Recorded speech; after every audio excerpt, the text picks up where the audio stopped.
Welcome to Chew the Chat Podcast.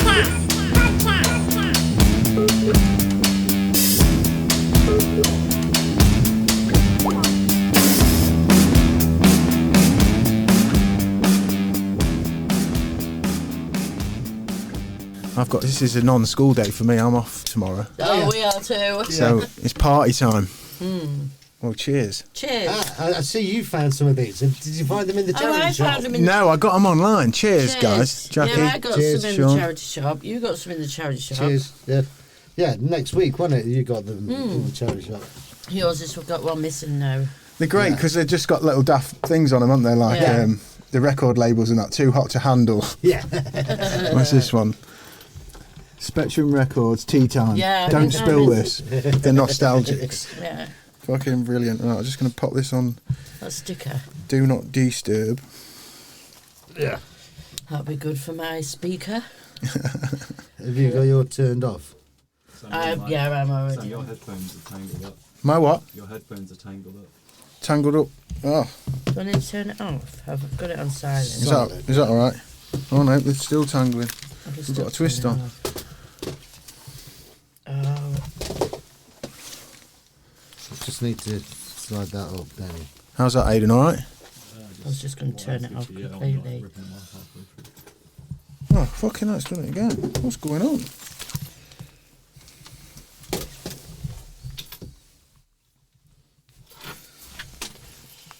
It's got the same... Oh yeah, I've got that lava lamp. Have you? Help. Yeah. Fucking help, I can't get my headphones on. I've been teaching my little boys how to put their control pads away for the Mega Drive properly. Yeah. And there's just fucking... It's right at the conservatory where our back door is, and there's just wires like fucking Goonies trap or something.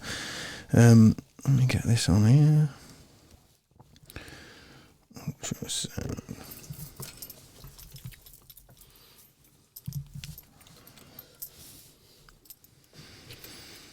Okie dokie. Happy with that. Right, is everything where you want it, Aidan? Yeah, everything's good. Yeah?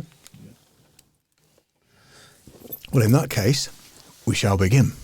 Righty-ho. It's just a chat anyway, isn't it? That's all I'm doing. That's what's been beautiful about doing this. Yeah. You know, like, when we started this in... January the 27th last year, 2020 was the first episode that went out. Yeah. 27th. And I'd started recording them. I was just doing audio at first. Yeah.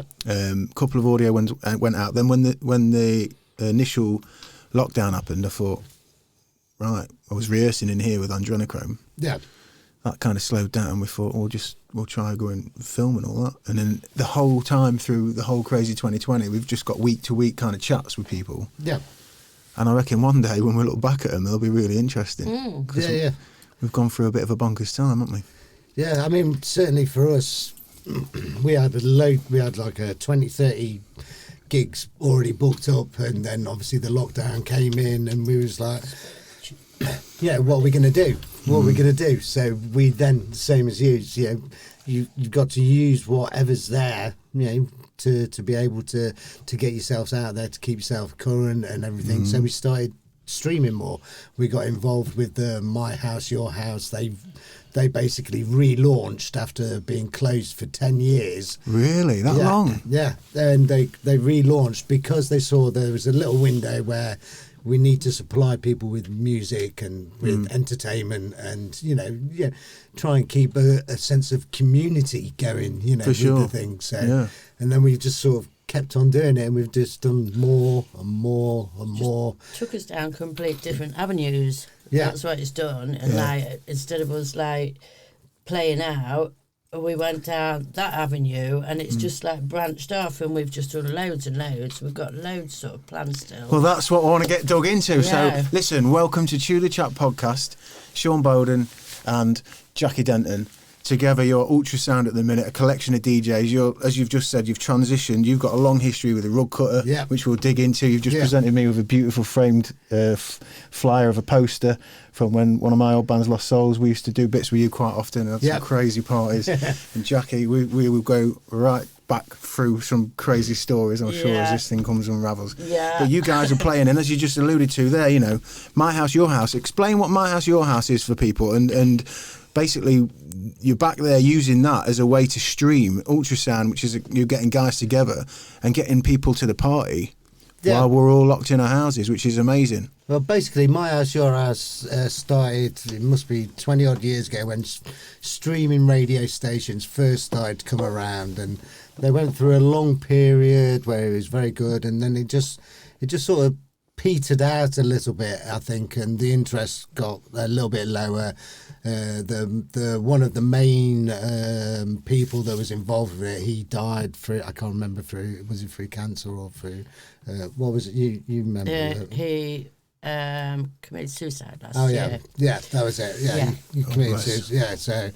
Yeah, but they closed down. So anyway, and then obviously, you know, they just saw a window where people thought, you know, we've got to keep in contact with each other. We've got to keep music out there.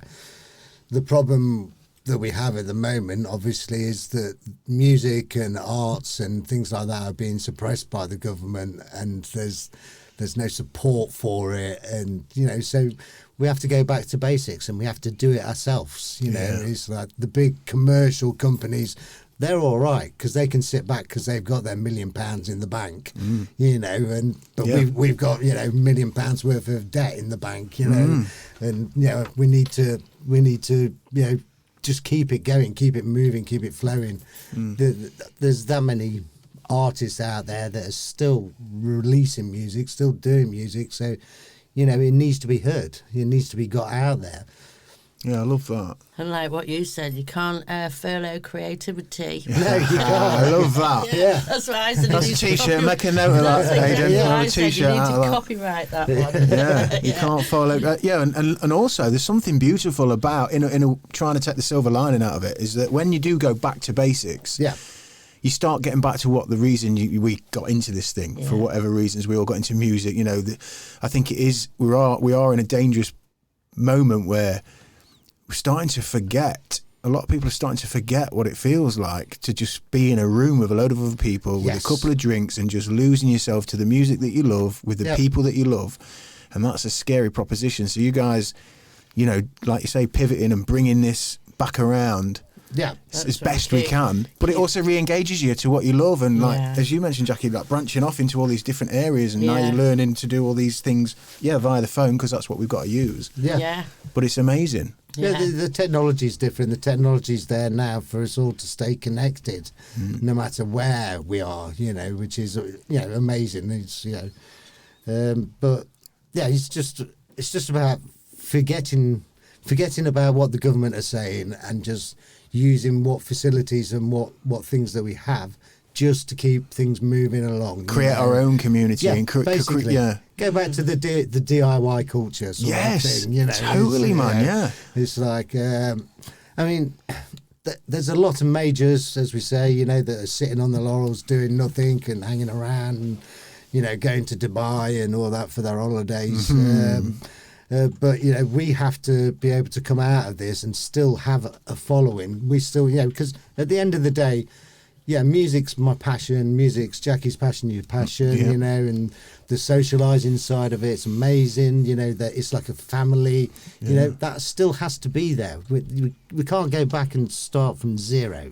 Yeah, what's that's the frightening thing about it is, and you mentioned earlier, Sean, about like it feels like the arts. Well, it's pretty clear the arts are the ones that, like in school, they get sort of less budget, they get a little bit less attention in taken seriously as a, you know, a path or a, you know, some kind of serious pastime. It's seen as a recreation almost, you know. Yeah, completely. And it's a hobby. Yeah, it's all being kind of left behind a little bit. And I think from a mental health point of view, you know, there's so much happening with not being with each other, not being engaged, as you say, in the social side.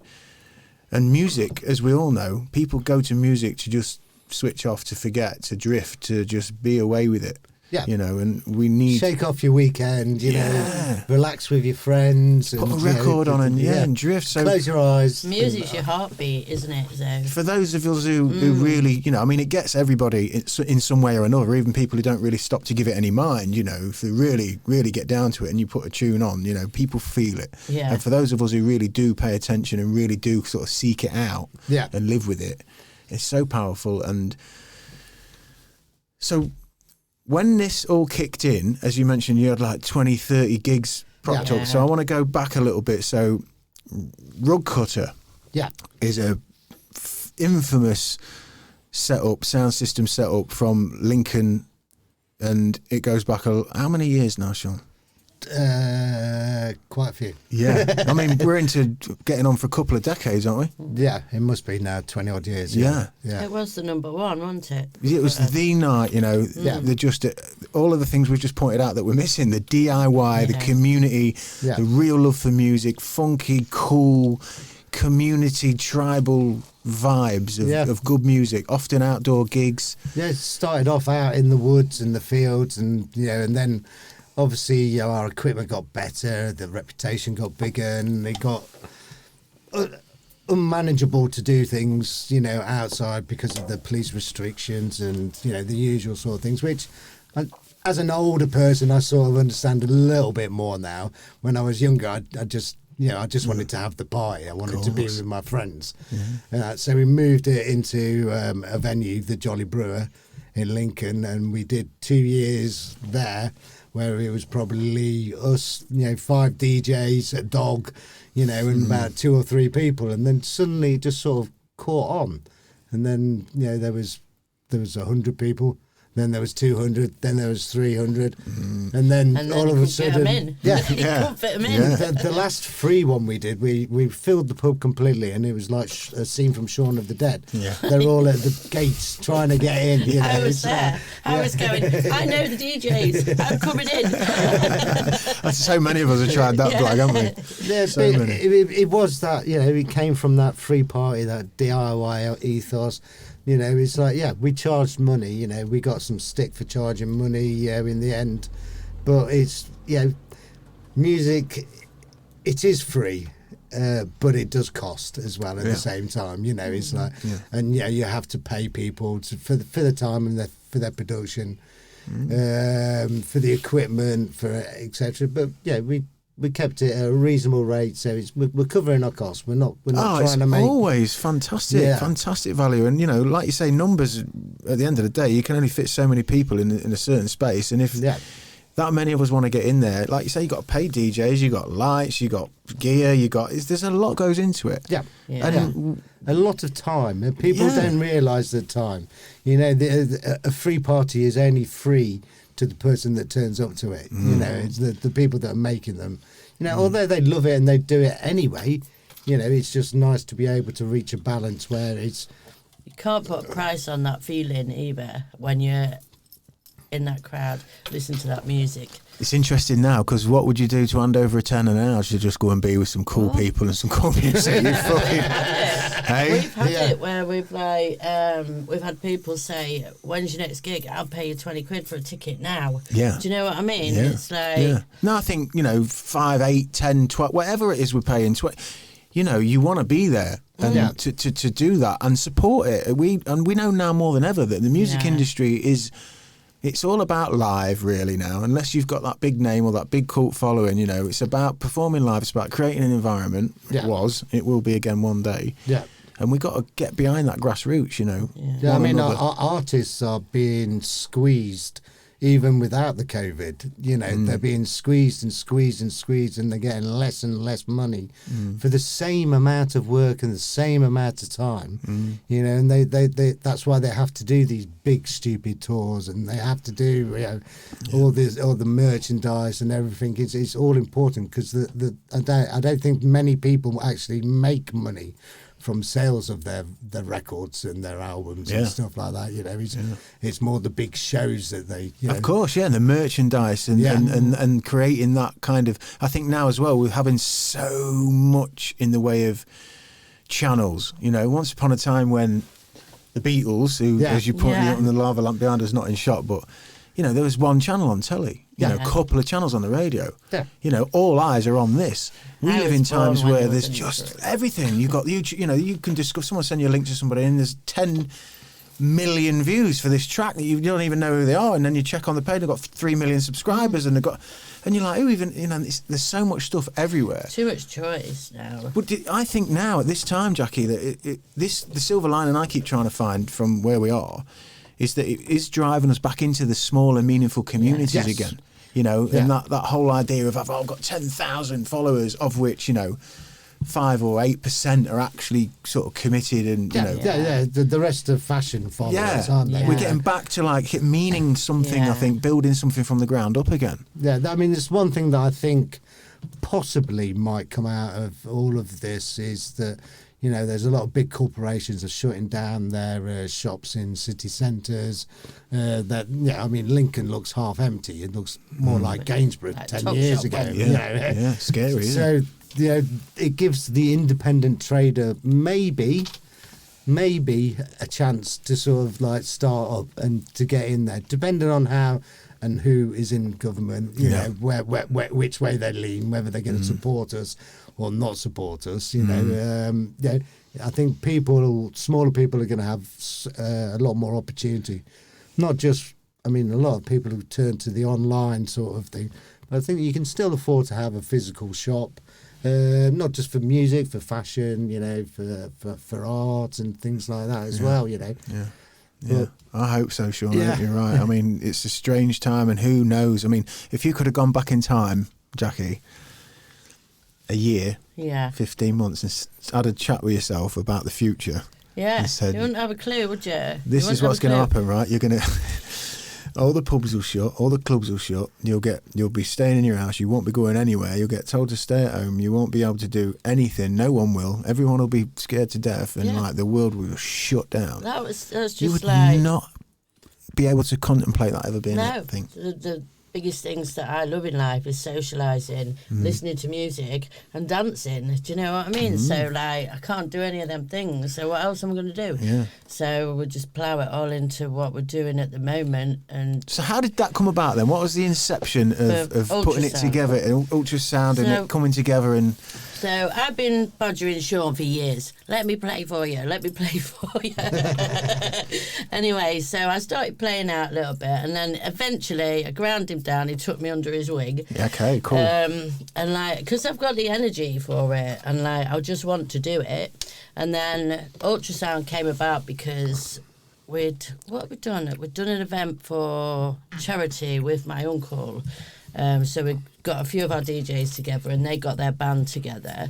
And then Donna, landlady, she says to me, "Why don't you put on your own night?" And I was like, I'll think about this. And then that's how it happened. Then we brainstormed, didn't we? Come up with a name. And basically it is an umbrella for Rug Cutter and disco. Yeah. You know, it's just, we've just moved, and the music's changed a little bit. I mean, I cherry-picked as many of the best DJs in Lincoln that I could find. Awesome. With my Jackie charm. Yeah, no, that's great. Ground them down as well. And then it's just all come together, and it's just sort of naturally, organically grown. And like we like hanging out with our friends and playing music with our friends, so we keep it sort of local, and like we've sort of interacted with, Sean knows the Nottingham gang anyway, and like I do a little bit, so now we've sort of branched out a little bit towards Nottingham. Yeah, for the listeners, viewers, Nottingham's 30 minutes up the road from us. And a little bit with Sheffield, like some of their crew, Derby, you know, so it's all sort of just tied itself together a little bit. Yeah. Knowing all the old sound systems, you know, like DIY, Smoke Screen, Babel, and all, you know, Camouflage Disco, and all these sort of people. They're all like me. They're all growing old. You know what I mean? And it's getting there's less and less sort of parties, and there's a space for something new to come, you know, to try and move the new generation away from a generic music scene, you know, and put them in contact with roots, and like we're saying about the DIY culture, about the do it yourself. Start it. Don't do it for your ego. Don't do it for fashion, Yeah. attention. Don't do it because you're into the drugs. Don't do it because of this. Do it because you love it and you want to do it. That's a really interesting way you put that, Sean, with, the intention of these things. And again, I come back to this, has probably been me banging on all day because it's been my little... but like building smaller communities again and coming back to something, because it's not necessarily a fashion thing. You said there's probably a space, people are getting older now from the party scene. What do you think is it that about the younger generation? And I'm sure I'm missing tricks left, right and centre, and there's all sorts of mad shit going on that I'm just not aware of. So fucking, I'm sure we'll be getting shot down in the comments or whatever. But getting on the back of what you're saying there, you feel like there's a gap for these parties, for these meaningful parties where we really want to be there for the music. Yeah. What's happened in the younger generation where it seems like, to us at least, like everything's kind of generic, everything's kind of one thing, and cramming everything into one sound. When we were gone. Kids, you'd have the goths. Yeah. You'd have the rockers. You'd have the football lads. And everybody was identifiable. Now you can't identify anybody. They all look the same, unless they're, of course, extreme. Extreme body manipulation and stuff. So it sort of all gets blurred by the corporate companies that took over the clubs. Lincoln particularly has a problem with independent clubs. There aren't really any.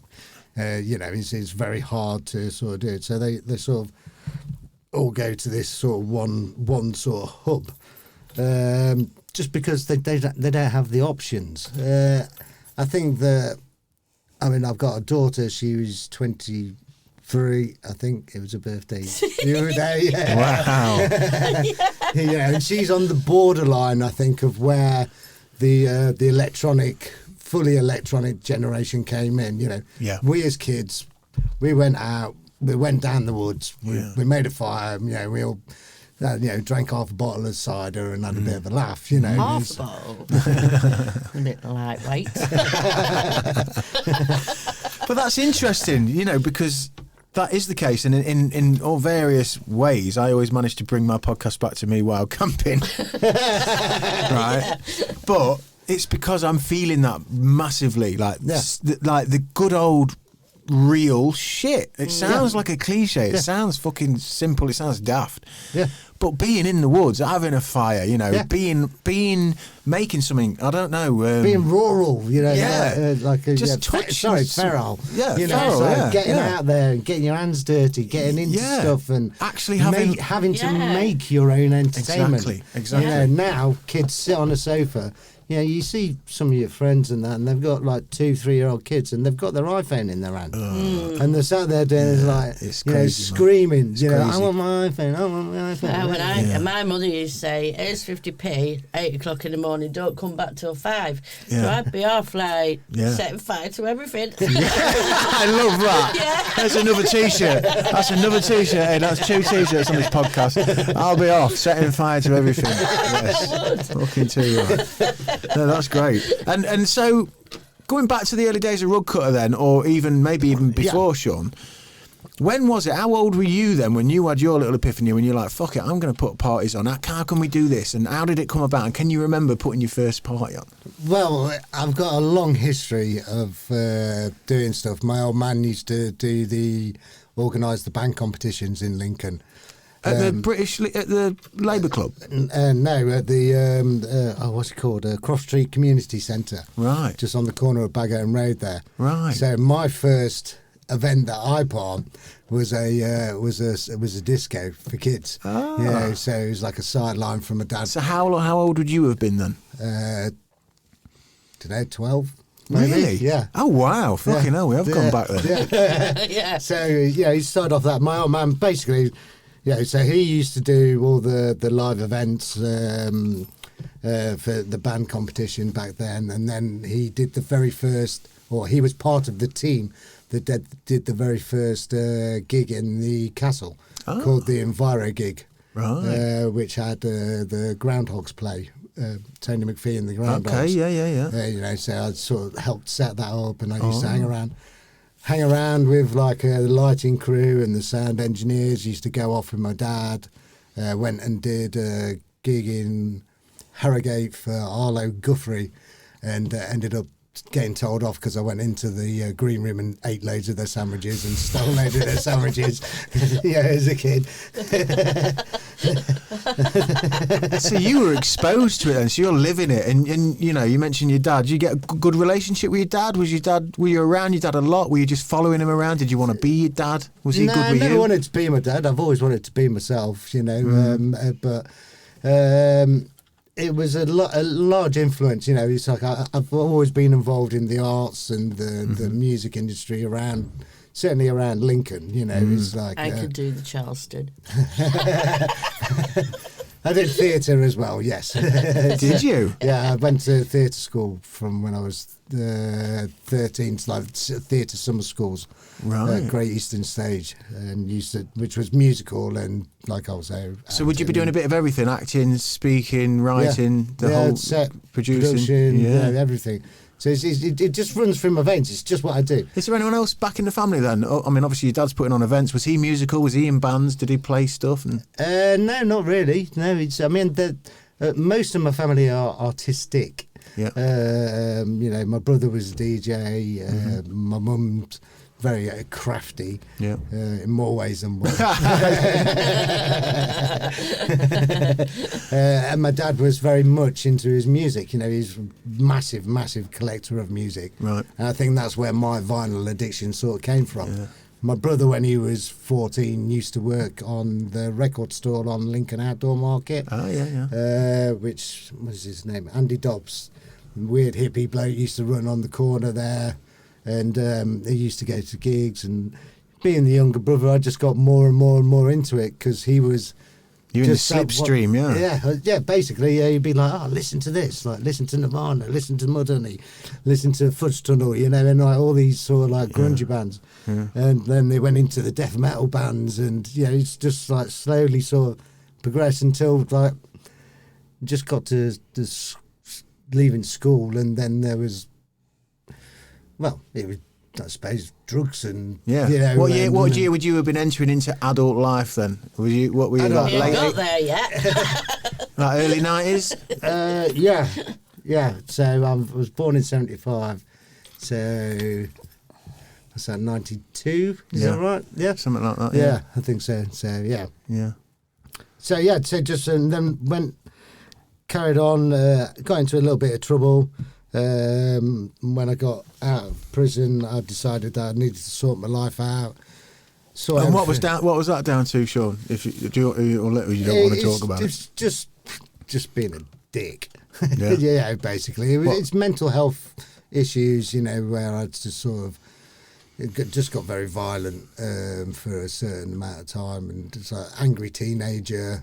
Why do you think that was? Do you look back and do you have any idea why, or was there a pattern? Yes, I know exactly why now, because you know I'm dealing with it at the moment. I'm going through therapy and stuff like that. So you know, it's like just the twat years.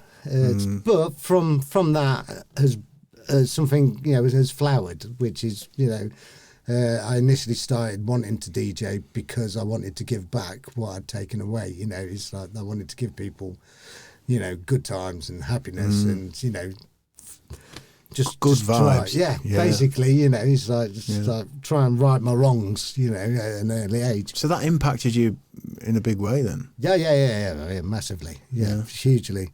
So I just used to sit around at my brother's house and bought 2 albums and used to just mix on his turntables back to front, keep one tune, and then just started to play.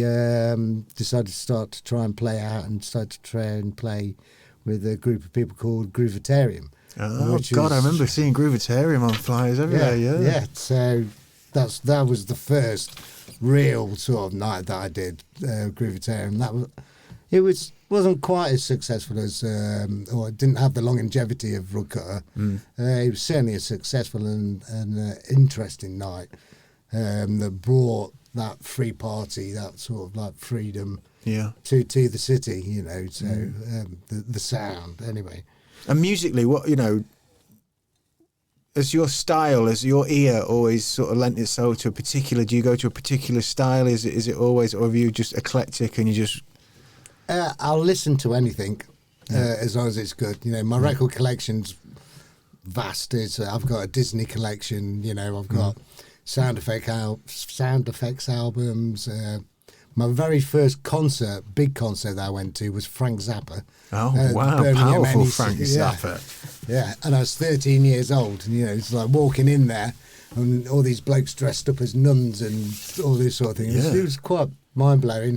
Yeah, because he was giving you a full experience of philosophy and all sorts, wasn't he? Yeah, You know? yeah. And funnily enough, it was almost like it was written in the books, because he opened up with my favourite tune, which was Apostrophe. So you know, it was like it was very good. Yeah, excellent. I love that. Yeah, I like the way that, you know, I've been talking on a couple of podcasts lately about music and we said it on the way in here about how important music is to people. Yeah, you know, and our music's like a light for you. Then it's been something you've grabbed onto and sort of pulled yourself out of a place and used it as like a.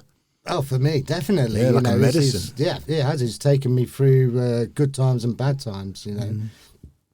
I've done, you know, I've just continuously always been under the radar, just ticking away, just doing my own thing. I've never felt the need to follow a trend, a sound.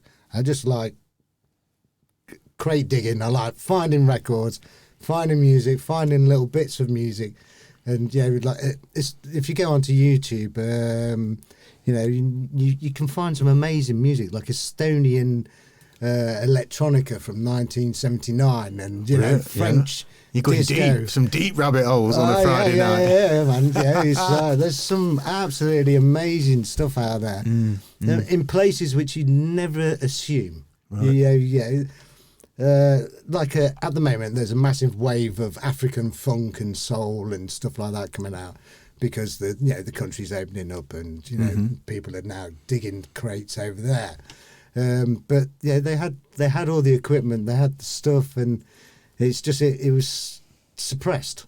Right. So therefore, you know, you didn't get hold of it. The northern soul scene's been done. It's been raped, and it basically, you know, everybody's gone over to America and gone through every single shop and every single record. You still come up with some gems, but you know, generally speaking, it's it's been and done.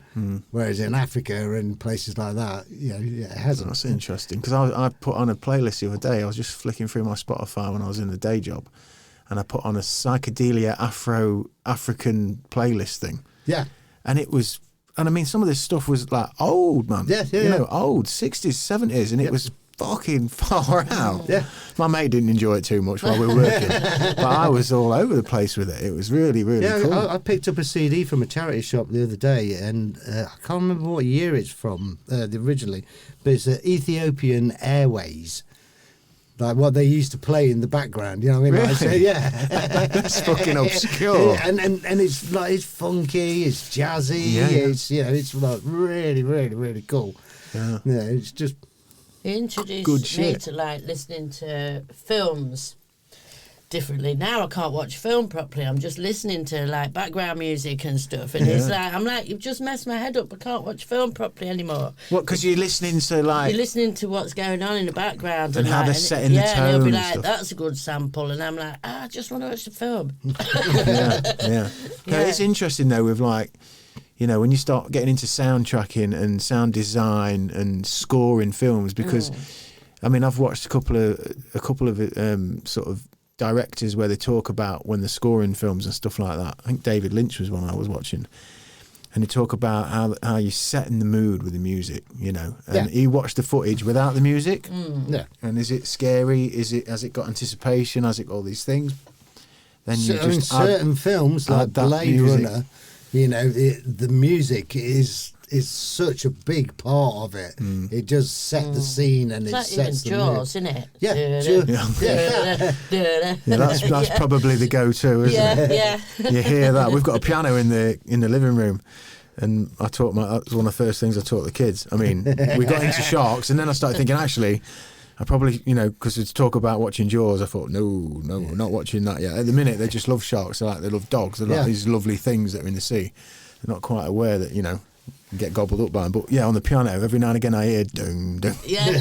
It's like my 3-year-old at the piano playing Jaws. There's Stranger Things, Yes, going Stranger back Things, to a more Netflix. modern sort of one. Yeah, that was very, very much set by its musical background. Really wasn't it? retro, authentic kind of 80s throwback. But There's a now, CS80 or something like that. That Yeah. they use. It's like there's some big old. I can't remember the exact model and that, but yeah, it's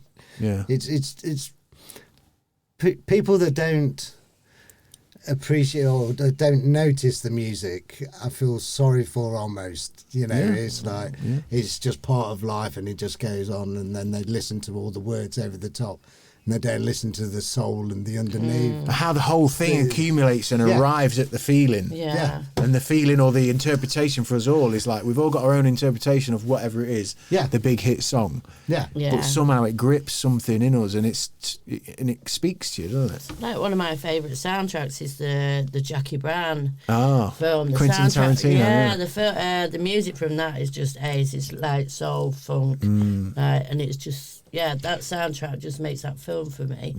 Yeah, it's clever how they do that, and especially when they use tracks that not necessarily been scored, but they use tracks that are out in the culture, that are out in people's psyches, and then sort of realign them almost. I mean, Train Spotting is a great example of like a soundtrack where a lot of kids who watched that film in the mid-90s would have been the first time they heard a lot of them songs, Iggy Pop, People stuff like relate that. straight back to it, don't And they? exactly. and then oh wow, and then you go hunting, and then you discover all this music from way back when, but then somehow there's an encapsulation within that film as well. Yeah. All these years later. etches something into your brain, and then it can like lead you down that track of that sort of sound of music. So how did your love affair start with the good old sounds? Oh my God.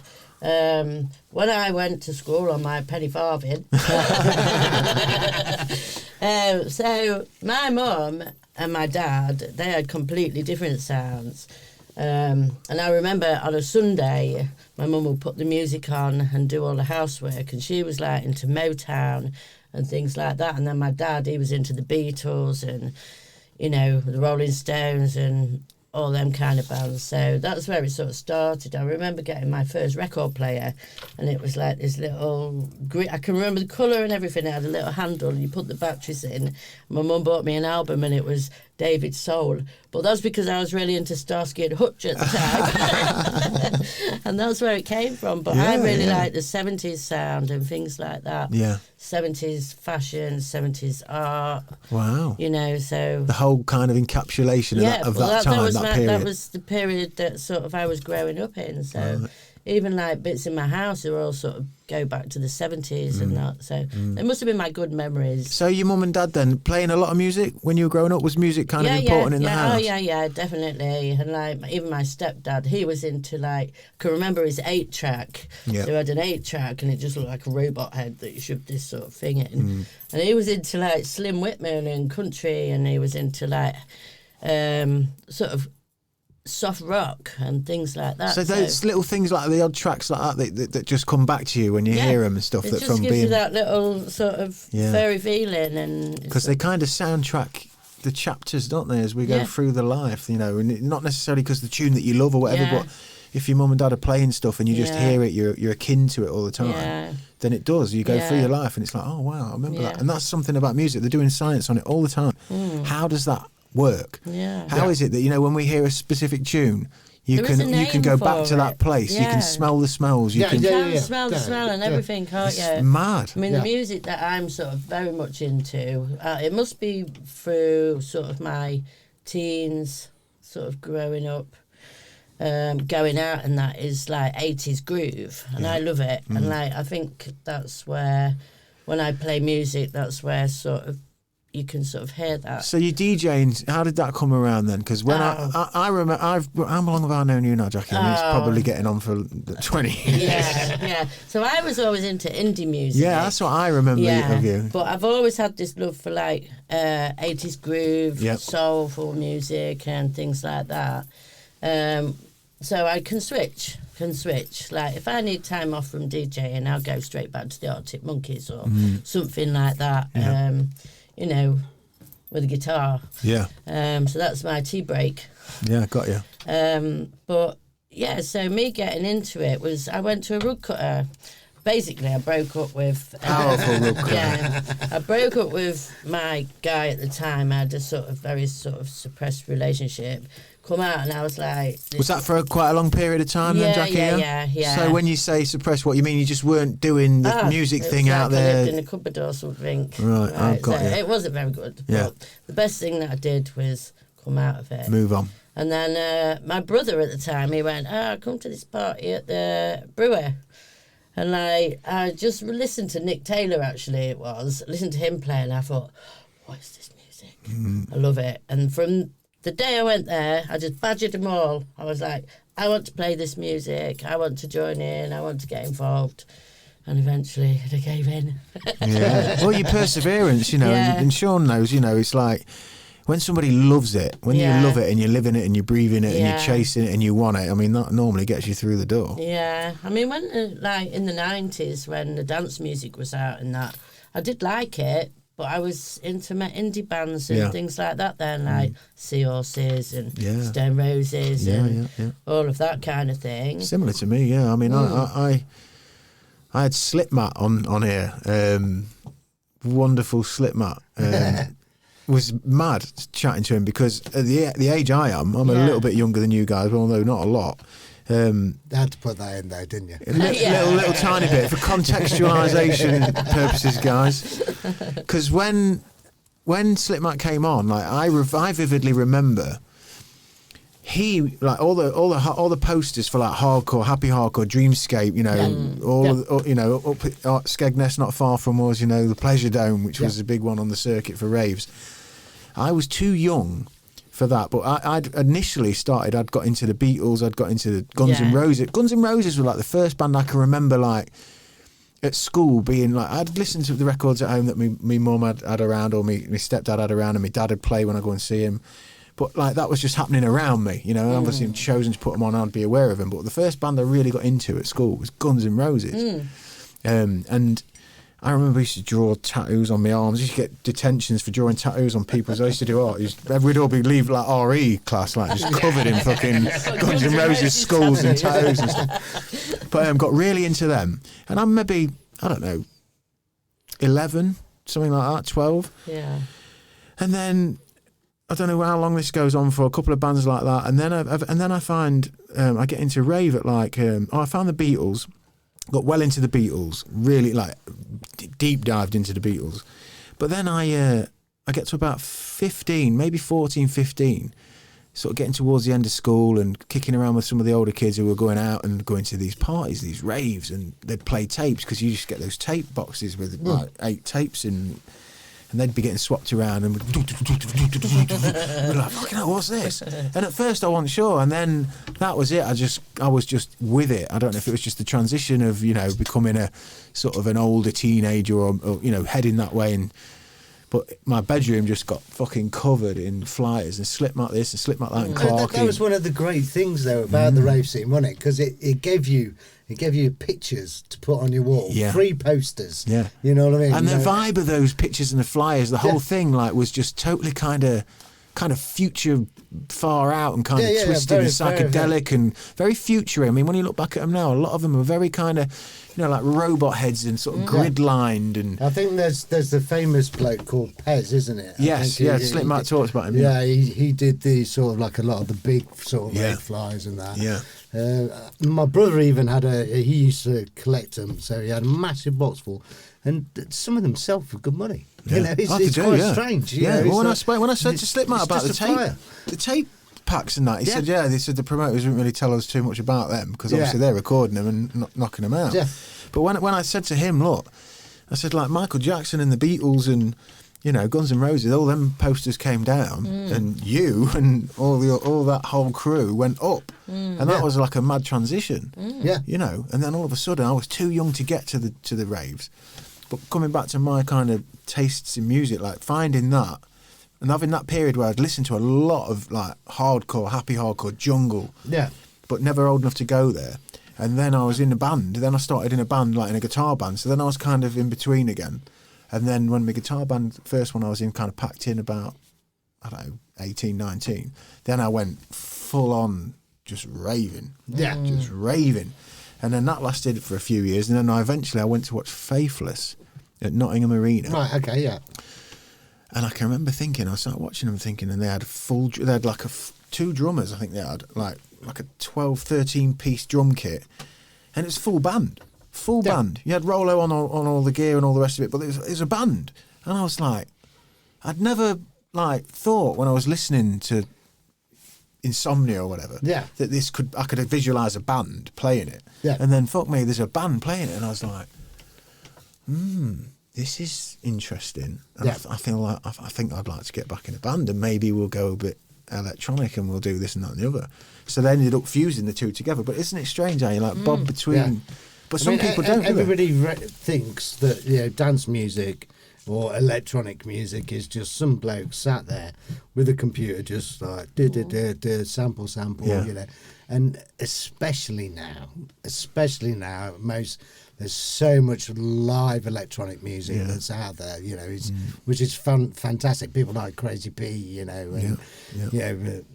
it's just phenomenal. When I put that to Slipmatt, it was one of the interesting things I thought, because some people are vinyl, that's that, aren't they?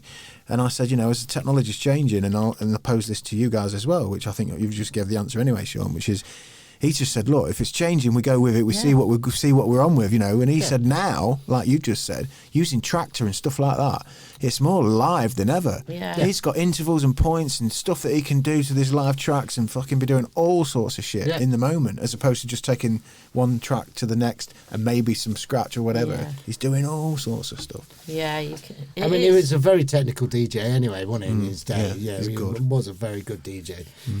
But yeah. At the end of the day, it's all about your tunes. It's tunes, all about, yeah. That's what it is. If it's good music, it's good music. You can't change that, can you? So, first ultrasound streaming. How does it come around? Who phones who and says, "Shit, we're gonna have to Who do you think? do this on how do we do this?" And did you know anything about software? Had you done anything like it before? How did it go? Sean does all the technical stuff. Yeah, I mean, basically it was through our friend Chris Goss in Nottingham from Synthetic Pro Audio. He told us that My House, Your House were relaunching. So obviously back in the day I'd used, I think it was Streamcast or something like that, a program, but it was a very stagnant sort of medium because there was no visuals there. The webcam was just starting to move in. Mm-hmm. And so they said, "Oh, yeah, are you interested in doing a show?" And we were like, "Fucking hell, yeah!" Mm-hmm. Yeah, and basically we just went to town on it. We put all the lights up. We we made it look like a party. Yeah, it looked really good. And I can't deny we might have had a couple of beers or two or something, and we got into it and we really enjoyed ourselves and just pushed it like it was a night, and it created a vibe with it. Yeah, and it's because the old style of streaming one bloke with his camera on two decks. Yep. It's just a little bit like, well, yeah. It's stationary. Yeah, basically, yeah. So we'd like to put effort into it, make it look good, make it look like it's a party, make it feel like it's a party. That's it. That's the trick. That's the trick. Yeah, take the soul and cast it into the house. For somebody. That's why we've got the rave cave. So we've got the upstairs, which is sort of a bit of a more light sort of area, and then there's the rave cave, which is the basement. Yeah. And we deck it out. Make it look, give it some visuals, give it some some lighting. And just be silly, man. Just just enjoy. Be free. Music's fun. Yeah. It should be fun.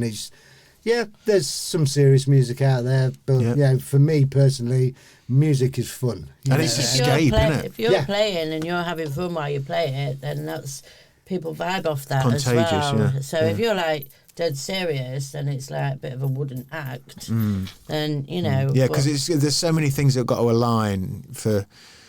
The approach when you're being a bit more cerebral. Normally it's because the music's that, and therefore the tone. Yeah. But I think like when you're doing a live stream like you guys are, you're playing cool house, you're playing beats, you're playing techie stuff, you know, like the lights are going, people are in their houses. That must be mad then. So people are like in their kitchens and shit and dancing around their house, in your house, and everyone's partying. That's lovely, and we need that now. Yeah, exactly. It is, and like we have developed a really good support, you know, and like people look forward to. Yeah, even during the lockdown. Yeah, you know, during the lockdown. I mean, we did manage to play out a few events, and like they were just rammed, you know, and they were great. I'm not sure how many. I mean, obviously within the restrictions and that, but like there was one in August, and it was just like everybody there just absolutely loved it, you know. And it's like it's one of them events that, you know, when it's getting to the end of the night, you don't want it to end. Yeah. You know, and then you sort of relive it for a while, waiting for the next one or whatever. So that's something we're going to learn from this, though. You know, like everything in life, you know, you have a little bit of time away from it, and you realise what it actually means to you, and then you savour it a bit more again. Yeah. Yes. Yeah. You know? Yeah. It is. That you will realise how precious that after work beer is. And, you know. Just communion, man. The communion, to see somebody and just seeing your mates and being able to hug them, and you can't hug them, and you know. It was really funny. A couple of weeks ago, before they put this full lockdown in, went down to Peterborough with some friends, and we were doing some like helping out a friend down there do some work. And we got done, and we said, right, okay, you know, to the off licence, a few beers for on the way home, and then he just went, they're in tier 2. Oh, God. That means we can go to the pub. So it's like straight to the pub. You know, my mate orders a big rib challenge, and he says, can I have 4 beers, please? There's 4 of us sat there. And the waiter goes to the next person, and he says, oh, can I have the big rib challenge and 4 beers, please? Yeah. And then he goes to the next person, and then it's like, we all order 4 beers each. It's like... But that you know... There's going to be some party, man. There's going to be some party when the locks come off. Yeah, that's why we've kept relentlessly just engaging people. Yeah, we're booking gigs. Keep going. If we have to close them down, then we have to close them down. It's easy to cancel. It's a bigger thing to organise it. So just organise it.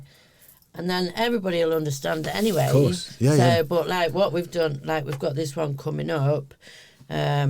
With Danielle Moore from Crazy P, and I've done it as like a charity event, but we were supposed to do it at the brewer, and then obviously we couldn't do it, and I thought, do you know what, I can't miss this opportunity of having somebody like Danielle Moore play, you know, alongside of us, so we'll do it online. Yeah. And is this on 13th of February, the one coming up? Yeah. So we're doing it for like some charities, isn't there, in cancer awareness?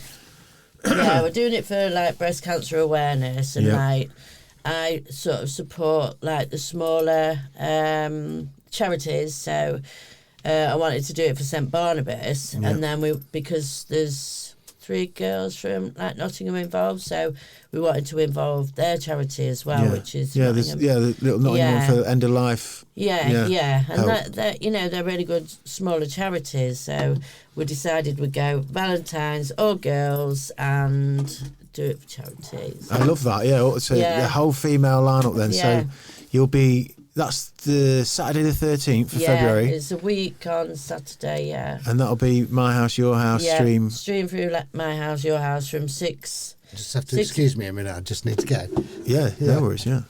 6 o'clock till 12 p.m. So we've got like me, Poppy or Ultrasound, then we've got Leanne, who's from Dig Deep, who I've met through this whole lockdown. I wouldn't have met her otherwise. Mm-hmm. And then Jodie Parker from Nottingham. So that's cool that you're networking and hooking up with people within this. Yeah, and like I've built up a really good relationship with Danielle Moore. Right. I mean, we did that thing over Christmas where we were just like posting mixes and that, trying to do something different and keep the vibe going and trying just different things. And how much of the technical stuff do you need to know then? If Sean's at the helm and he's sort of keeping it all together and making sure everything's streaming and everything's plugged in and we've got a signal and all that stuff. Yeah, I do know as much as I need to know. Right. I mean, I was brought up with the abacus.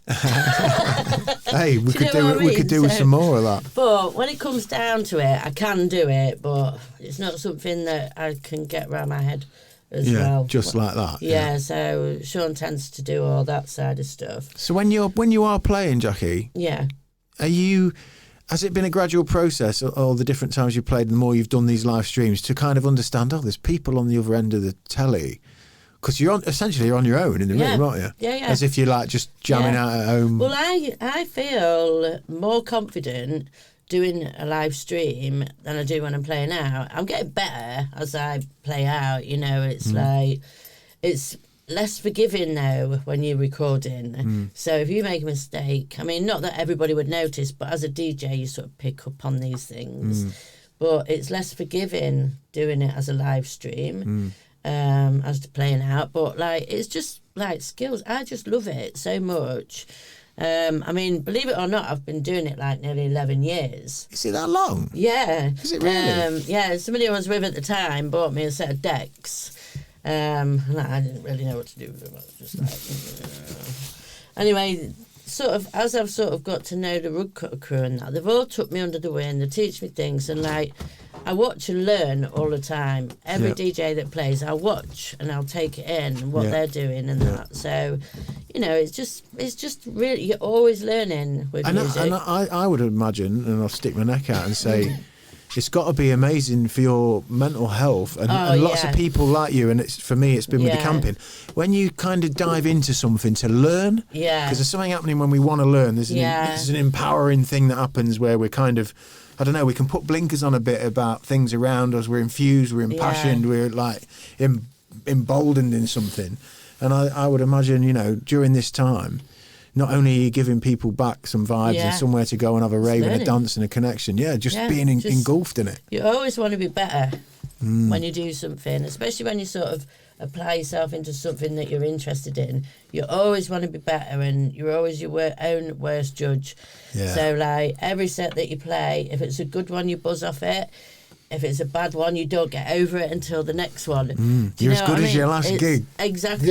Yeah. I mean, music and art is very subjective, isn't it? You know? So it's like, it's, but you've got to, the happier you are with it, the more drive that you have with it, then hopefully that then goes out to the people, and what they're listening to. Yeah, it's like a virus, isn't it? A really good one. Yeah, a real one. Because when you do see someone who's playing a set up on the decks, or a band that are hitting it, they are buzzing. And then when the crowd is feeding and there's an energy, this exchange is so powerful. It was amazing. It's so powerful, and it's infecting people. And so, we all said it. You walk in a club, I like the vibe in here. I don't like the vibe in here. Well, what is that? It's the vibe. It literally is the vibe, the vibration. I had a really weird sort of situation. I was playing at a friend of mine's birthday party, and she'd only made one request, and that was to play Don't You Want Me Baby by Human League. And I was like, I really don't like, when you do house tracks and there's just not house tunes. And I kept saying to Jim, I went, I've got to play this track, Rebecca. I really don't like it. She knows about this anyway. Anyway, he went, look, this is your mate. You've got to do it for your mate. So but we'd spent a bit of time. Yeah, you did. Well, I'd spent a bit of time looking through all the sort of more houseier remixes. Yeah. Cut through all the shit, cheesy, just typical sort. Yes. And found one by Napoleon. one by Napoleon, which is Simon Mills, which is one half of Bent. I don't know if you know Bent. So then I pressed play, brought it in, and literally I thought we're going to get shut down now. Really? Everybody was just like, don't you? I was like, what the hell's just happened? We're going to get locked down. I'll keep that But one that in the was box. me. Yeah, that was me not wanting to play a tune, and but allowing it to happen. Yeah, and it was incredible what happened, and I was just like buzzing from. So sometimes as a DJ you can be selfish and you can just like be within yourself and like I'm not playing that. I'm not playing that. And it was the one request that they wanted, and to give them the request made them so happy. Yeah, that made their whole night. I watched her walk from one side of the brewer, and I thought she's going to clock onto this. And literally, she like danced her way up, and she was like on the front. Yeah, and it was really nice. And I bet a version they've never heard as well. Yeah. I bet it's a twist. A version that's like, oh wow, Yeah. but then fits the occasion. And Yeah, but for me, that was like me doing something I didn't want to do, and then ended up like really, really like happy that you know. Yeah. Yeah. That's learning again, it's isn't learning, it? You yeah. know, it's like Well, that's a message that I always try and sort of reinforce, because it's something I have to reinforce to myself. So I find that by putting it out there all the time, especially here, going into the unknown, like sort of your little voice in your mind, the you in your mind that's like, oh no, I'm not sure about that. Hey, should we do this? Should we do that? Oh, no, I'm not sure. Like, if you can overcome that sometimes and just allow yourself to do the thing, even if it doesn't feel like, you know, for instance, recently getting in cold water for me. Oh, come on, we're going to get in this cold water. And like, whoa. Straight away, the brakes are on. Well, like free water swimming or something.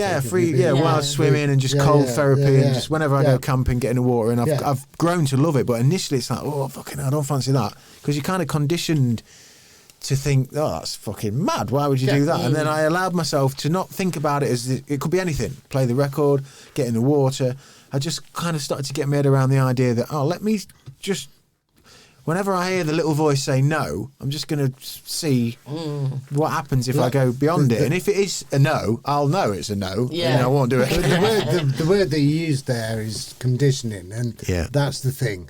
It's like, you know, from when you're a kid, you know, it's like if you bring up your kids and you say, then they're going to grow up and they're going to go, instead of like, why don't you try that? Why don't you try that? And then they'll grow up with an open mind, you know. Have you been aware of that then? You mentioned earlier, obviously, your daughter's 23, we think. Have you been aware of that then, do you reckon? Like when you were bringing them up? Well, my daughter's been everywhere with me. She's, her first free party was when she was 18 months old. Wow. Which Not was 18 months old. Yeah, we took her to a smoke screen near Peterborough. Cool. Used to take her when we used to travel to the Czech Republic all the time. Been to like a Technoville where there's been like 10, 15,000 people. She's been to Glastonbury 3 times. You know, we took her absolutely everywhere. You know what I mean? And we just sort of had the ethos of don't hide things from them.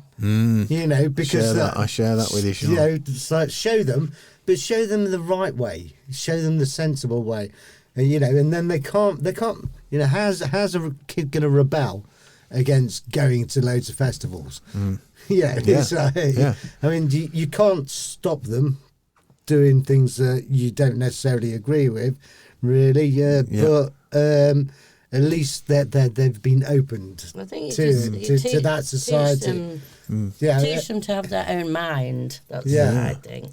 With my brother, he's completely different. He's somebody who sits there and reads books and, you know, so page 47 says that thou shalt not, thou shalt not swear at the child. It's right, don't swear at a child, sorry. I'll correct myself here. Don't swear at a child, but swear around children and make them aware that it's wrong to swear at people and to use it as a weapon and offensively. I love that, Sean. I walked in the Mega. I don't know if we were on at the time when I was telling you about the Mega Drive leads and all that. Well, I walked in the conservatory the other night, the boys were playing, and I walked in and I went, right there on Street Fighter 2, Mega Drive 2. I said, right, you little shits. Who's up for getting blasted? And my missus went, I said, yeah, they know you know you're not to swear, don't you? You swear when you're as big as me. I said, and we're only, you know, Daddy's being daft for you. But like that is just one anecdote. But I do use that policy of like, I try and, you know, I am me. And that's that for a start. Exactly. Yeah. Don't hide who you are. No way. And the world is the world. You know, and I'm aware of that. And then by not having things be too taboo, you know, and creating these enigmatic ideas of like rebelling or what, you know, all of a sudden it's not that. It's just a thing. And actually, my kids, they just totally get it about swearing. Yeah. You know, they totally get it. They just get it. Same with my daughter when I was bringing her up, when Vic was bringing her up. Powerful Vic. It's just like she knew about swearing, and she didn't. We could swear, we could relax, we could be comfortable.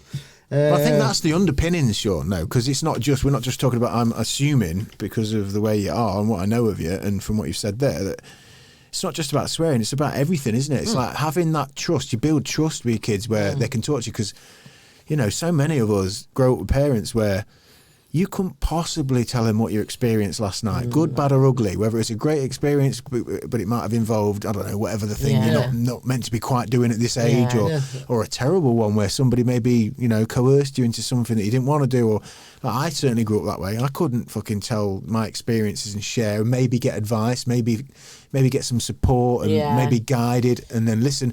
Importantly, listen to me, folks, because that daft time that Daddy swears and Daddy sort of doesn't lie about anything, and we're akin to all this stuff, that when the shit comes on top, you're comfortable enough to they trust speak. you because you've been real to them. Yeah, like 100% real. Pretending you're some perfect adult, and one day you will arrive here. Yes, exactly. No, you won't.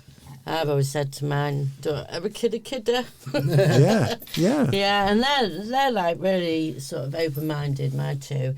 And like they've got their own minds, and sometimes it backfires on you.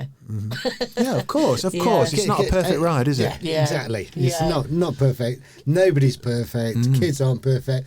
The way you bring your kids up is never going to be perfect. But isn't it ironic? I mean, I'm reading a hell of a lot about this at the minute, because we've made all sorts of decisions with our kids and not schooling them, and there's all sorts happening.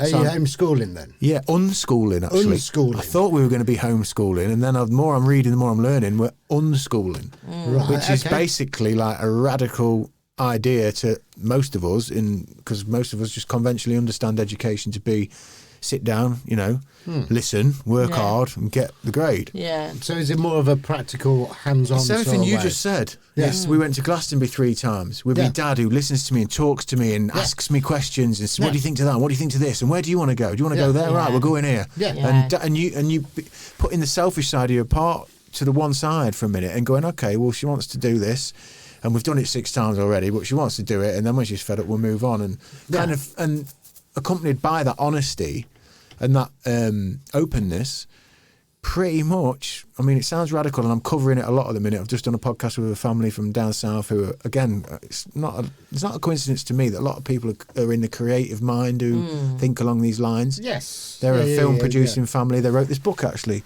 Jump, Fall, Fly, down my camera there, Aidan, which I'm about to get tucked into. I've been reading it. They sent me a PDF before we did our podcast. I think it's going to be out on this Friday night.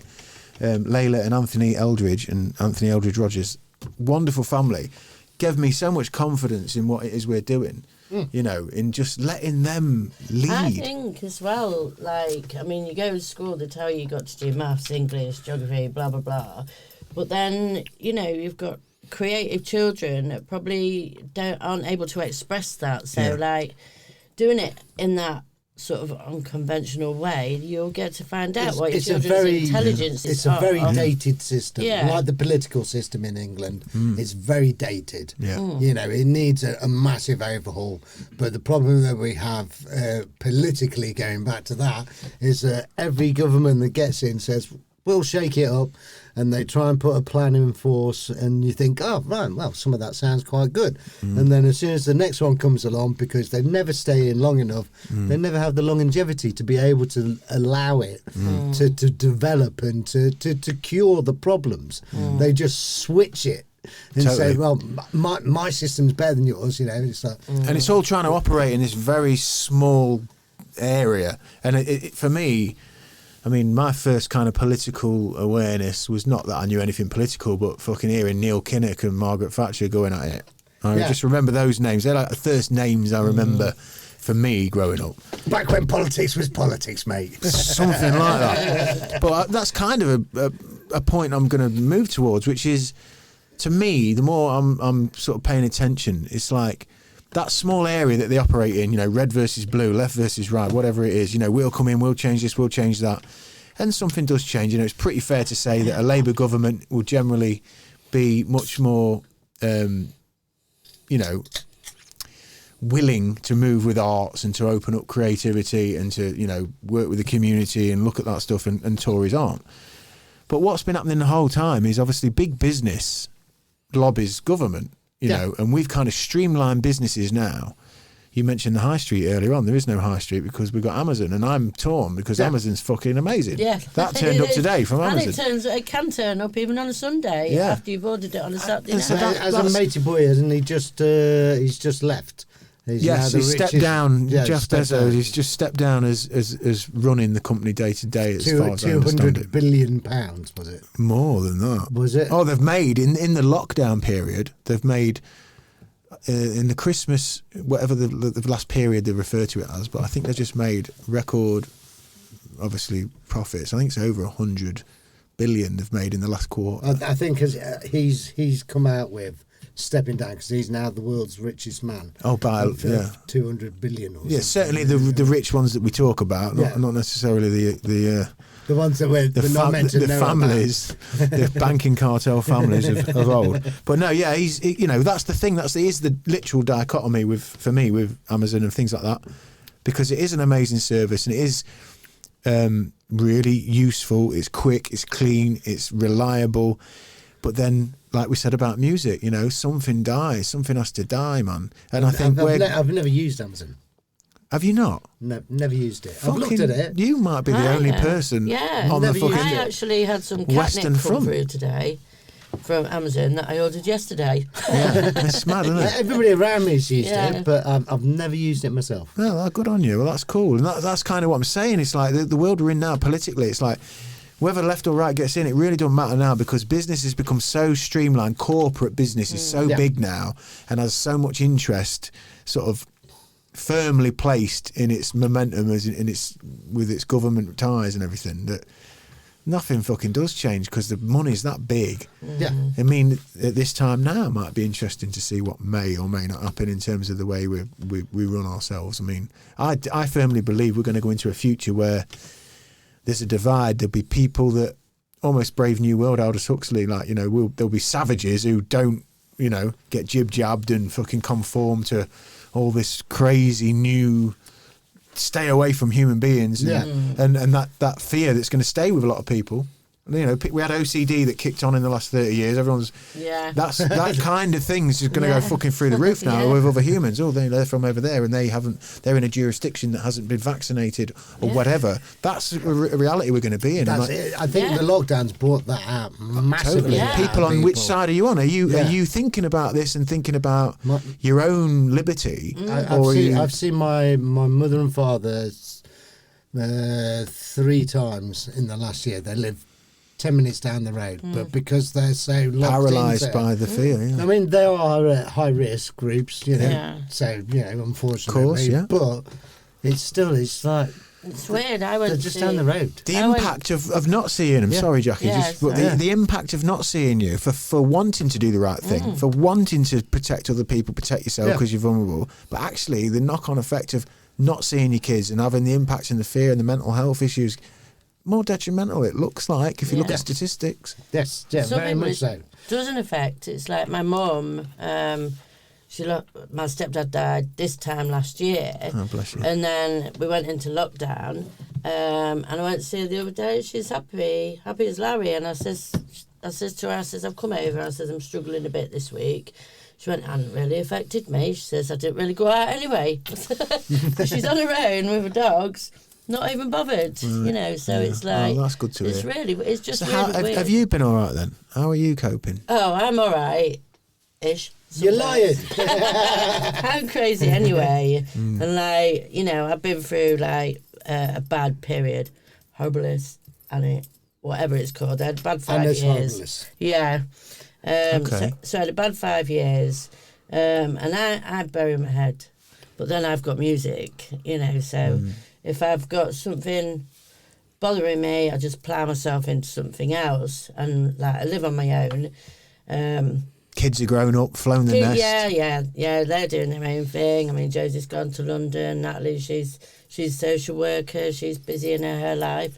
But yeah, literally, that is it. Music, ultrasound. That's kind of what's kept me going. That's your new baby. Yeah. Yeah. So I think through every emotional breakdown that I've had, I've thrown myself into my musical sort of side and like DJing or new project or something, you know, various different forms, you know. I get that from what you said earlier, you know, like that you can rely on it. Yeah. You can rely on it. You can rely on it. You can just switch it on depending whatever mood you're in. You can put on whatever music you want to listen to. I mean, I find that when we do a lot of like playing out, I have to switch off. I have to have like a couple of weeks off from music just to like reboot. That's when you need jazz. Yes. Yeah, that's when you need.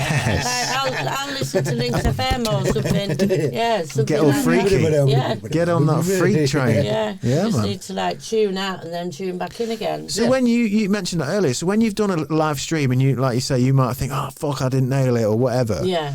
Are the live streams just streamed? That's it, or are they there to see after the fact? Are they on like? Are they? Do you keep them somewhere? Are they on YouTube? Sean records them, and then on My House, Your House, they're there for 14 days to listen to. Yeah. But you always record them anyway, so we've got them. And at the moment, we're just sort of working out how to sort of break them down into different sets and into audio and stuff. And I've just learnt how to put something onto YouTube. Well done. It's not as fucking easy as it seems. We record.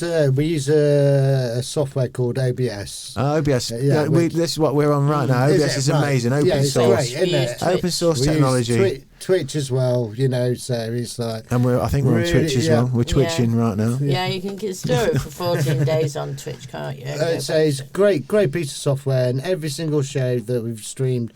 Well, not every single show. Most of them I've recorded. So I've just got to stop being lazy now. I've got to pick them out and take them and then break them down into hour chunks so they're manageable chunks. We've got just crystal because we have a 3-hour show, so it's quite a big show. That's a lump of data. And like in the rave cave, we've often left it running like. Much to the disgust of the neighbours. Yeah, that is. How have the neighbours been? Have the neighbours been all right? No. They can be, you know. I mean, it's really weird, actually. It's one of these, almost like an oxymoron or something. It's like the bloke who lives in the house next door, he works at the university. He works as a sound engineer. He works as a producer. Oh, wow. Yeah. So he's in the game. Yeah, he's in the game. But he's one of the ones that complains. Yeah. Oh, okay. Yeah. As long as we let them know now, and like what I do, I'm a little bit crafty. The show will go on till 10. I'll say it's going on till 12. Yeah. you know, and then we will be careful. Yeah. You know, you've got to be. Got to be respectful. Yeah. I mean, everyone's struggling in their own way. The first lot of lockdown. It was alien to us all, wasn't it? The first lockdown. Nobody knew. Can't deny we took the piss. You know, we pushed the boundaries. We did things that we shouldn't have done, and you know, it's like because it wasn't reality. But like slowly, as we're getting deeper and deeper into this cycle of what we're going through, it's like, hang on a fucking second. It's clear that most people that I'm seeing with my eyes and my ears and my heart and my head, lockdown previous to where we have been going through lately, there's a completely different energy and vibe where people initially were really scared, like, fuck, is there, are we possibly gonna fucking, could we die? Could we fucking, my God, to like now going, okay, there's something a bit more going on here than maybe we would have ourselves believe if we just follow a mainstream narrative. And I think we trust ourselves, and I think our instincts kick in. But that's what you should always do, and it's the way that I lead my life. Is by I believe in what I see. You know, I've been involved in the riots in London when there was the criminal justice bill. I was involved in the G8 summit riots in Prague, where we actually put the sound system and everything. We were followed by the police for a month beforehand. Really? And I heard all the news and all the reflections and stuff like that. Been involved in a few other things like something which happened very badly at one of our Rucutter nights. You know, and I've watched the press and I've seen it, and it. Believe what you see. Yeah. Believe what you hear from First from first hand. real world Yeah, experience. You know, I always was told the phrase, believe half what you see and nothing what you hear.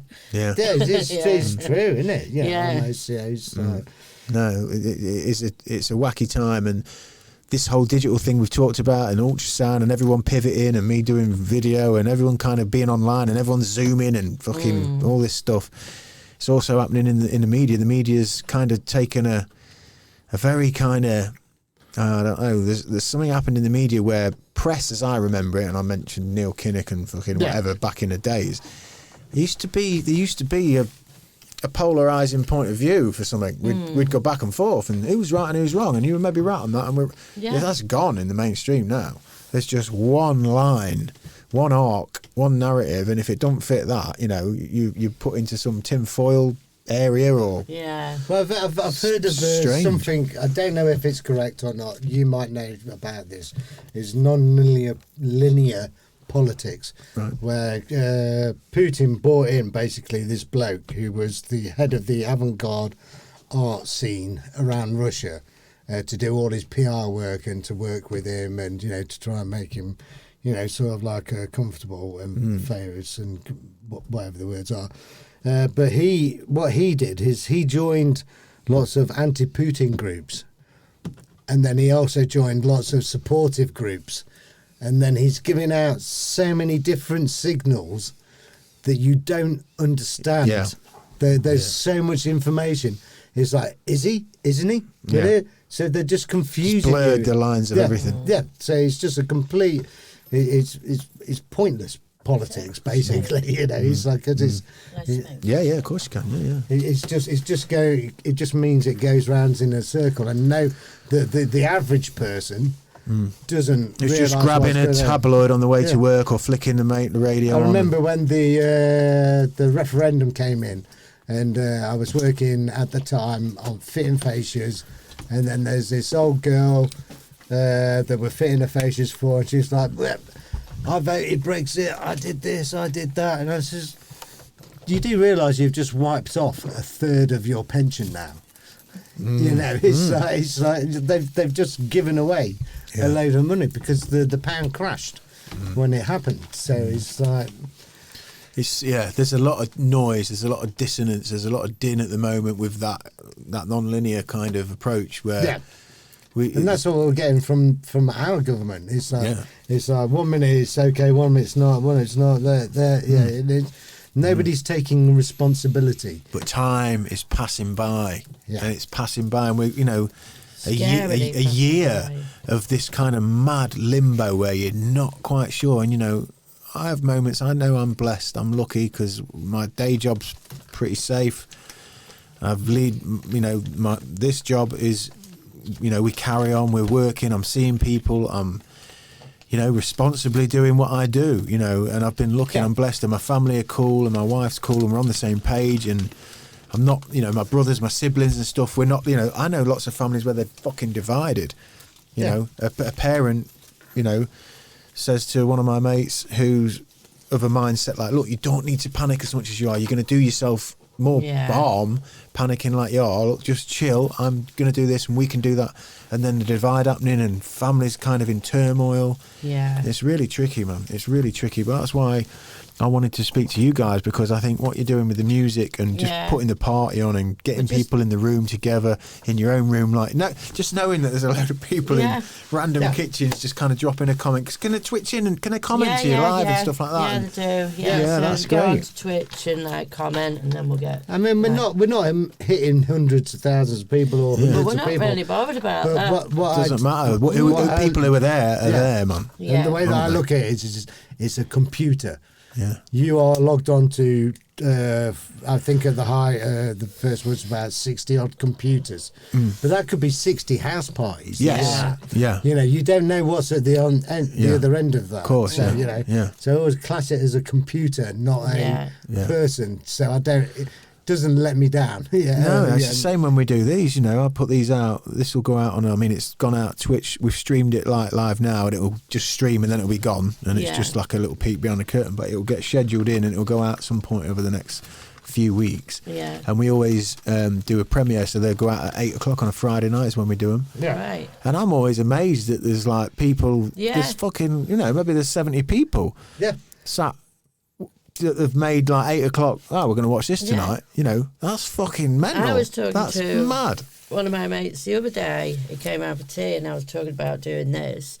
And he said, oh, yeah, he says, it's fine. He says, I've watched them all. He said, they're really good. Oh. He said, it's just like hanging out with your mate, Yeah, that's what we're trying to do in here, is that. Just try and create an environment where you can just be there. Yeah, well, it's like being sat in the pub without going to the bar, isn't it? It's sat here talking about what we're doing, what's going on. You grab a drink at home, we're having a drink in here, you can see the tables, just paraphernalia everywhere. Just that's what I like about this. And that's some of my favourite podcasts are that way, not too formal, just come in, sit down, let's have a chat. And we all learn something in a weird way. You do. You come away with something. Especially not being able to see people in that properly. It's just like interacting with somebody else and their views on things. It's interesting. Yeah. So the next event then that we can send people to is going to be Saturday the 13th. Yeah, next Saturday. And it's streamed online, My House, Your House, through Twitch. Yeah. And then we've always got something in the pipeline, like just constantly. So I think after that one, we're syncing up with Synthetic Pro Audio from Nottingham, which is it's Little Stevie used to be part of Smokescreen. It's his shop, right? So they run a DJ school and they sell equipment and everything from there. So they're going to do a little... We're doing a premiere for them. Yeah, so like a little expose for us. So we're going to... Actually, quite funnily, after we go from here, we're going to go and try and record the mix. Yeah. Oh, cool. Get the mix laid down and send that to them.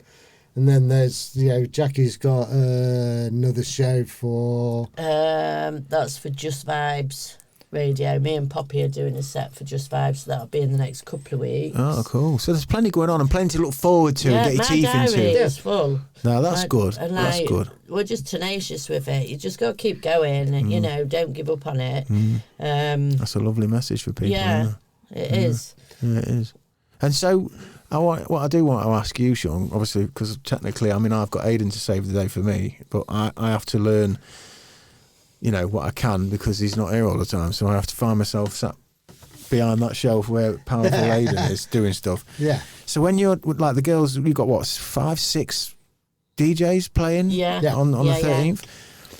How is it for you from a technical point of view then? How are you kind of making sure the master feed that's going out is everything's where it needs to be and Airstream's coming in and the sound's all kind of where it needs to be? What's involved with that? I'm calling in sick. Better not do. No, basically, it's we have via My House, Your House, we have our own stream key which goes into the OBS software. So it's basically it's a password. Yeah. Basically, that goes into OBS software, and we pass that around, and it'll all be they'll all have to program that in, and then just do it. Ultrasound and that goes then through the ultrasound. So is all the audio coming through you then? So you've got control. No, it's all individual, so it's all through OBS. So if someone's bang louder than somebody else, how do you monitor all that? How do you? It's all through chat. Right. All through chat and direct contact. Okay, that's interesting. Yeah, and most people, I think nowadays, have learned that red lights are for whorehouses. Yeah. You know what I mean? It's like, you're peeking again. You're peeking again. Yeah. But if we go on and the sound's not quite right, somebody will go on to Twitch and they'll say the audio's not right, or the picture's not quite right. Mm-hmm. And to be fair, the people that we've got involved, pretty savvy. Yeah, they've been there, they've done that, they've used the software. That helps, doesn't it? Yeah, definitely. It's, that's because when I do Zooms, which we sometimes do. It's tricky because, unless people are in the podcast game or whatever and they've got the mic plugged in, they've got the earphones on, which makes such a big change from just talking to the laptop. Do you know what I mean? Yes. It's tricky to try and make sure everything lines up. I was just thinking about, having loads of people just banging music out on a schedule. Wow. I mean, but we We trip up quite often. Yeah, we can do. Normally it's on other people's nights, which is good. Yeah. But, There's one time I had to set it all up, and we'd gone from caffeine TV. We'd gone from Twitch to caffeine, so Sean was absolutely pissed. And he went, "You're going to have to do it." And I sat there. Anyway, I managed to do it. By the time we got online, we got a little picture in the corner of the screen, and I couldn't do anything. So we did the whole stream from the corner of the screen. Feel like a stamp. Well, that's what happens when you get Jakki to do the technology. Oh, well, you did it and you persevered. Yeah. we always get something out. It's like, it's just through years of doing stuff, and you have to sometimes, as a production sort of side of it, you just have to just stop, tell everybody to piss off, shut up, leave you alone for a second, get your head round it. And then just work your chain, go back to the first place where the fault should be, and then work your way along the line. It's go to the obvious place first. The amount of times that I've been out at free parties or at parties, clubs even, and the bloke who's DJing is meant to be a professional is going, come here, and you go running over, and there's like, it's only coming out one side. You just go, balance. It's like There was not so long back we did a stream from the Ultrasound Rave Cave, and I think your Mac lead failed. It's not an official Mac. Oh, yeah. They don't like them, do they? Literally, we was going on in 5 minutes. Sam Pearce lives up the road from us. It was like, text Sam. By 5 past, it ran up the road, found where the fault was, ran up the road, fetched the back thing, come back, plugged it in, and we was live within 5 minutes. It was like, how did he just do that? Seat of your pants. Literally watching it's him. It's just years, man. Yeah, I mean, I've been DJing for 27 years now, so it's like you just learn things. It's like I'm not a clever guy. It's just by osmosis. Well, you love it, Sean. Around. You love it, and exactly. that's what I love. And getting you guys on tonight and wanting to talk about what you're doing, because I think it's important for all of us, whether you're doing music, whatever you're doing, just trying to find something to occupy you, something that you somehow engaging other people with. Yeah. Obviously, with you guys, it's music, and that's really powerful for so many of us. But what I've taken from chatting to you guys tonight is like there's a passion, man. There's a need to do it. Yeah. Never mind being where we are. You want to do it, and I think so many of the little tangents we've gone off on. Whether we're talking about the kids or whatever. It's positive. It's truth. It's like, to be real and to stick with it, and if we get it wrong, that's fine. Let's try again, let's learn a lesson. Well, I think the biggest thing in life with anything is problem solving. So like you get through life by solving problems, recognising the patterns. Yes. When you see the pattern, hang on, I know where this goes, I've been here before. I know where this goes. Decision making, do you take a left or a right? This way. I went that way last time. I'm not doing that again. I mean, well, I might do. It took me a long time to work that out. I'm still working that out. But no, listen, thank you for your time. Thank you for coming and giving us your time. You're off mixing now, then you're going to put that together. Yeah, hopefully. So it's a fun night then for you guys. Yeah. And it's not a school night because we're not in school tomorrow, so that's cool. Go down. We've got a little studio that we built, so down in town. Yeah. So it's the Ultrasound studio. We've got like full Mac in there. We've got full PC workout using Reaper. It's got all the stuff that we need in there. Loads of analog gear and stuff. A lack of leads though at the moment. There's always a lack of leads. When you've got like 14 people involved, then the leads are going to be at somebody's house. Yeah, someone's got the leads. Well, look, hopefully they're not my lads' Mega Drive leads that you'd be fucking breaking your neck trying to get in my house from them. But no, listen. No, thank you very much for having us. It's been great. It's been awesome. I've really enjoyed it, man. I've really and enjoyed human contact and all that, although we're social distancing, as you can see. But no, it's been lovely. I appreciate virtual it. High five. Yes. What time is it? Has coronavirus gone to sleep yet? Yeah, it might be. Yeah, I think didn't it come out at 10 o'clock or something? Yeah. I will be linking everything in below this video, so everybody who's watching, listening, whatever, it'll all be down there. Ultrasound, I'll link back in. I'll try and find some rug cutter clips. I mean, there's some bits that we done with parties with you guys when I was in the bands. I'll try and put some bits in. I'm going to photograph that because that's cool. That's going to be going up in here. Yeah. Thank you for that. We do have a link actually that I did when I learned to put stuff on YouTube that has got like a track that Sean had like remixed. It's got that on it, and then it's got 2 of our live My House, Your House is on it, so I can send you that link. Yeah, give me that. I'll drop that in below, and we'll send people over as best we can. And that's going to continue to grow. And our Mixcloud as well, that is like just growing and growing. Just on one last point. Yeah. Just before Christmas, Boxing Day is infamous for having rug cutter Boxing Days a parties, beast, in Lincoln. So this year we were so disappointed that nothing could be done. We couldn't do anything outside. So what we did is we sat down, we had a few beers, and we had a few bits of this and that, and then we just sat there and we started to write to people. Look, we want to give something to the people for this year because it's been such a shit year. We want to make something for it. And we put it out to a lot of DJs, and there's some really credible DJs. We even went high, we've got nothing to lose here. Just message them. Got some really credible DJs that have given us feedback from it. We got Lenny Fontana, who's a massive, New York producer from the proper New York house days. We got Michael, what's his name?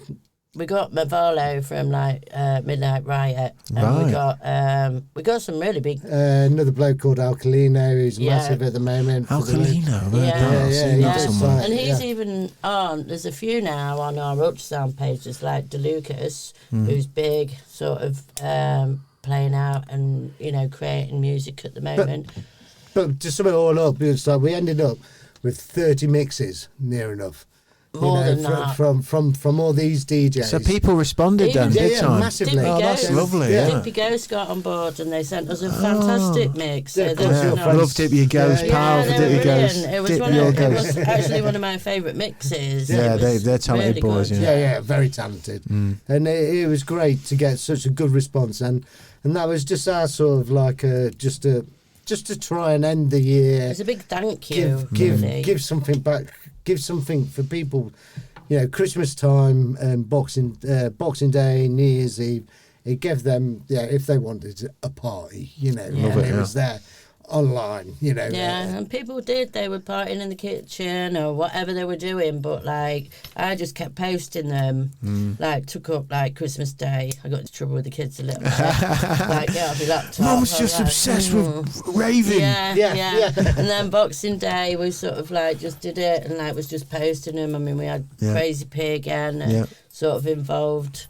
But it was just a big, massive thank you for supporting us and that's what we'd like to say. It's thank you for everybody who's supported us and everybody who's got involved and getting behind, sharing, not and just caring. us, but everybody. Yourself. That's it, man. All the other people that have been here. All the other people that are struggling to get through it, and you just have to support each other. Just keep going at it. Yeah, we're all in it together. We are all in it together. And like I say, that was for me why I wanted to get you in, because I recognise that from what you're doing and I appreciate it, and we're trying to do it as well.